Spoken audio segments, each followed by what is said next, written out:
everybody, c'est l'heure du Hey Lundi Party, vidéo hebdomadaire où je vous parle de mes lectures passées, présentes et futures. Vous verrez que j'ai pas mal de choses à vous présenter. J'ai eu un bon rythme de lecture la semaine dernière, donc je vais vous présenter ça tout de suite. Et je suis assez pressée, donc je suis désolée si je ne parle pas assez dans les détails de mes différentes lectures. Et ça commence déjà à faire du focus, tout va bien. Alors je vais commencer par les mangas comme d'habitude.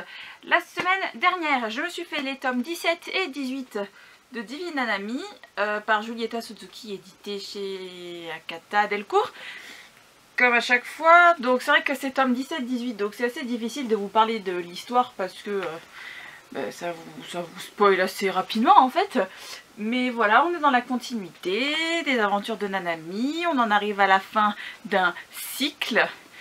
Et voilà, et ça fait du bien de voir la situation pour eux s'arranger. Et j'ai très hâte de lire la suite. Je me rapproche donc du rythme japonais. J'espère que ma bibliothèque a les tomes suivants. J'aime beaucoup Nanami, comme vous le savez déjà. Ça fait plusieurs années que je suis et je continue d'apprécier cette série. Les dessins sont beaux, c'est agréable. Je ne demande pas plus pour un manga. Donc vous verrez sous peu le tome 19 dans la vidéo. Voilà. Ensuite, un autre manga, pas du tout du même registre. Je me suis fait... comment il s'appelle déjà, Seiya Todoin 16 ans n'arrive pas à pécho, qui est un manga chez Tonkam, pardon, qui est fait par Shiya Ushino et Kantamogi. Et alors lui j'ai pas aimé, hein. Vous voyez, je suis dégoûtée parce que quand j'ai vu le titre, j'ai vu la couverture, je la trouvais trop belle. Et en fait j'ai pas du tout aimé ce qui était dedans. Il y a quelques... Mais pourquoi ça me fait des focus comme ça? Donc j'ai quelques illustrations qui sont super cool.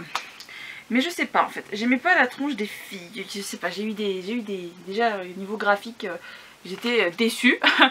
Et ensuite, je trouvais ça un peu...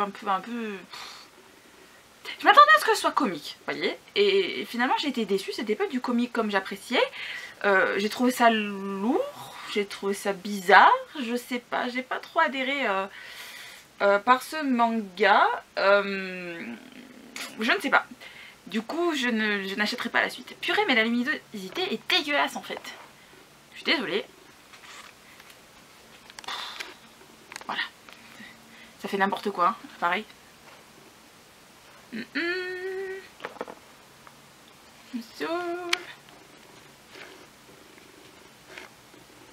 Bref, je disais, ce manga m'a pas plus que ça. Et je ne le recommande pas particulièrement, donc s'il vous fait envie pourquoi pas, mais moi non, il me donne pas du tout la motivation pour acheter 7 €, 8 € la suite quoi. Il n'a pas envie. Voilà, bon, la luminosité elle est vraiment fâcheuse, hein, donc je suis désolée mais c'est le seul moment où je peux vous tourner la vidéo. Donc je vais sans plus attendre passer au roman. La semaine dernière je vous disais que je venais de finir Le Noir et ma couleur, donc j'ai attaqué un nouveau bouquin, je me suis fait le tome 11, les tomes 10. Pardon, Des vampires de Chicago, une morsure ne suffit pas, par Chloé Neal, édité chez Milady. Et très bonne surprise avec ce tome 10. Je vous avoue que je pensais que j'allais passer un bon moment, mais juste comme ça, que j'allais un peu le traîner et que j'allais pas le savourer et tout. Et puis finalement, ça a été le genre de lecture que j'avais besoin à ce moment-là. Une lecture pleine d'action qui est passée toute seule. Et c'est passé très vite. Je crois que j'ai dû le lire en 3 fois. Un truc comme ça, j'ai vraiment dévoré les pages, j'étais à fond dedans. Et du coup j'ai hyper hâte que le tome 11 sorte la semaine prochaine. Ah mais non, mais il sort vendredi. Il sort vendredi. C'est une bonne nouvelle pour moi. Donc voilà, j'ai hâte vendredi d'aller acheter le tome 11 pour retrouver Mérite et Ethan. Et justement là maintenant, enfin que tout est frais dans ma tête, je pourrais facilement me plonger dans la suite, découvrir la suite de leurs aventures. Et voilà. Du coup c'est top, je suis contente. J'aime les vampires de Chicago depuis des années, je vous recommande fortement si vous aimez cette série ou si ça vous donne envie, parce que certes c'est le 10e tome, mais forcément vu que c'est une série un peu plus ancienne, vous devriez pouvoir trouver les premiers tomes en occasion. J'aime bien. Ensuite, alors je vous fais dans le désordre, hein, je prends les livres comme ils me viennent dans la main. Ça c'est un livre que je me suis fait hier. Je me suis fait Miss Pain d'épices par Cathy Cassidy, édité chez Nathan, que j'avais voilà. Voilà, la couverture ça vous donne envie. Les livres de Cathy Cassidy de toute façon ce sont des livres qui se lisent très facilement, qui sont accessibles, qui sont mignons, qui vous détendent.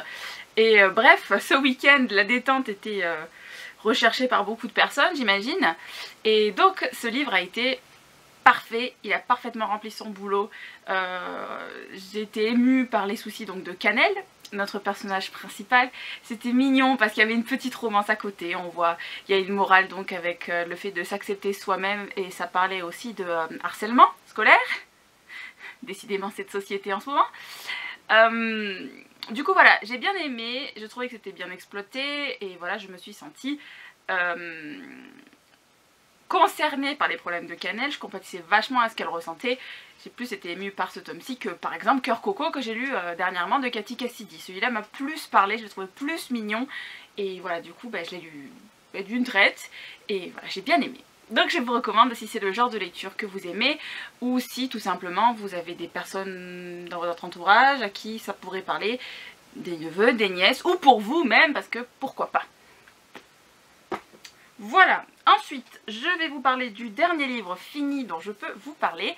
J'ai fini donc Between the Lines par Jodi Picoult et Samantha Van Leer, donc un livre en anglais dont je vais vous parlais, qui était ma lecture en cours la semaine dernière. Et bilan, c'était pas fifou dingos quoi. C'était mignon, j'ai passé un moment sympa, mais je suis contente de l'avoir acheté en occasion et de ne pas avoir dépensé 19 € pour ça.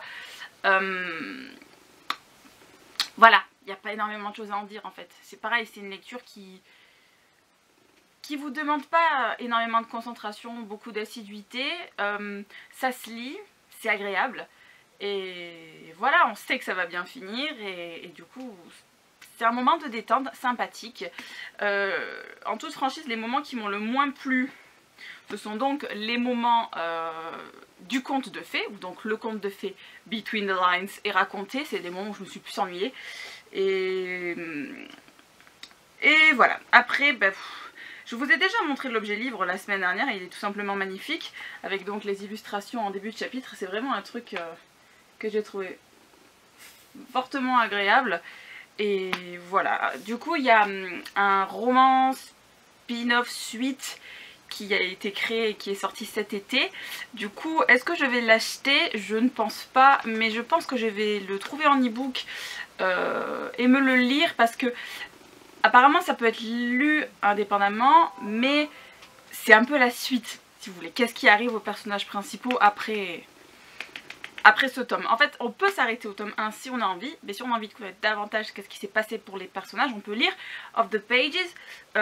Et donc, voilà, je vais me le lire, mais ce sera peut-être pas pour de suite, ce sera peut-être pour 2016.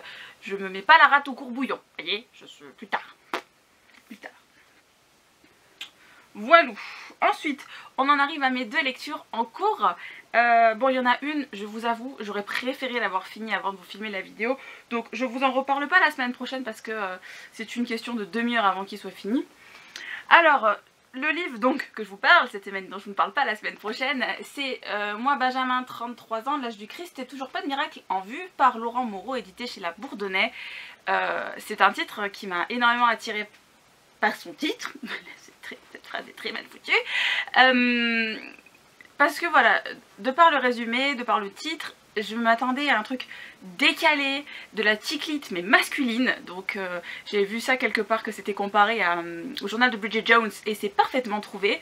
Comme comparaison, en fait, c'est vraiment donc Benjamin qui est français et qui sait pas trop où il est dans sa vie, il se cherche, est-ce qu'il veut se caser en mode famille, est-ce qu'il veut rester tout seul, et profiter donc du même rythme de vie qu'il avait jusqu'à maintenant, comme quand il avait la vingtaine. Bref, c'est très marrant, il y a beaucoup de comparaisons, de références culturelles. C'est un livre qui se lit tout seul, il fait 140 pages, donc je suis à la page 105. Comme je vous disais, j'en reparlerai pas la semaine prochaine, mais si vous cherchez même chose, un truc plein d'humour, qui vous libère l'esprit, un roman qui ne vous demande pas beaucoup d'implication et que vous pouvez ouvrir une page de temps en temps, c'est vraiment la lecture idéale si vous avez envie par exemple de commencer la lecture.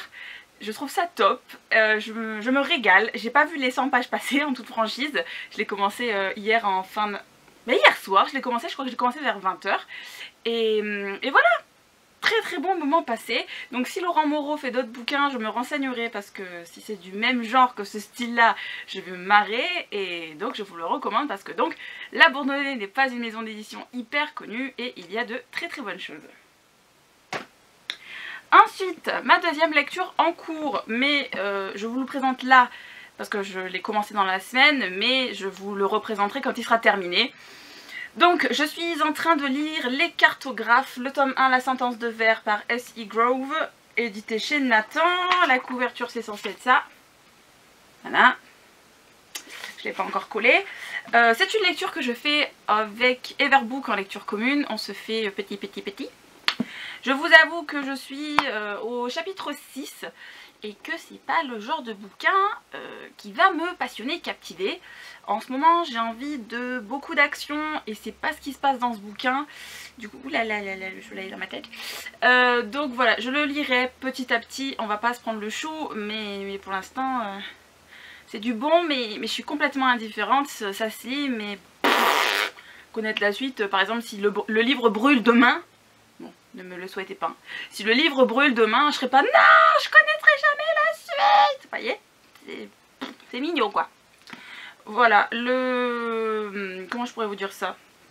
L'univers inventé par l'auteur est très intéressant. Par contre, le fait que les pays sont divisés par des frontières, mais en fait c'est pas vraiment des frontières géographiques, c'est surtout des frontières temporelles. Je vous dis des exemples comme ça. En Italie ils sont par exemple à l'ère romaine, en Amérique du Sud ils sont à l'époque des Mayas, là par exemple où on est dans la partie est des États-Unis, si je me souviens bien, on est resté en 1890. Vous voyez, c'est que des barrières temporelles. Ça, par contre, c'est hyper intéressant. Là, on en est encore à la phase présentation de l'univers et tout. J'espère, je vous avoue que ça va se dynamiser par la suite, parce que briquette quand même. Et vous en saurez plus donc quand je l'aurai terminé. Et je ne sais pas quand est-ce que ce sera, mais ce sera pas dans le prochain et lundi, je peux vous le promettre. Voilà. Et ensuite, je vais vous parler d'une autre lecture commune, mais que je commence ce soir. Je ne l'ai pas encore commencé. Comme ça, vous avez aussi mes lectures futures pour une fois. Ça fait longtemps que je vous en avais pas parlé. Donc je commence une autre lecture commune. Et ce sera le tome 2 de l'Ère des Miracles, La Couronne de l'élu par Richelle Mead, édité chez Milady. J'avais lu le tome 1 en janvier en lecture commune avec mon amie Jennifer. Et donc, on continue les bonnes vieilles habitudes. On va se faire le tome 2 ensemble.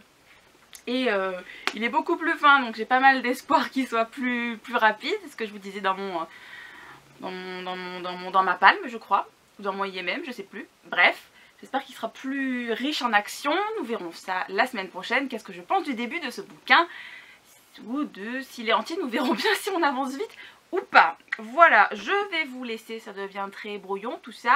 Le fait d'avoir le soleil dans le visage, ça vous fait une luminosité très moche. Donc je vais vous laisser, je vous souhaite une très bonne semaine et on se revoit bientôt pour une nouvelle vidéo.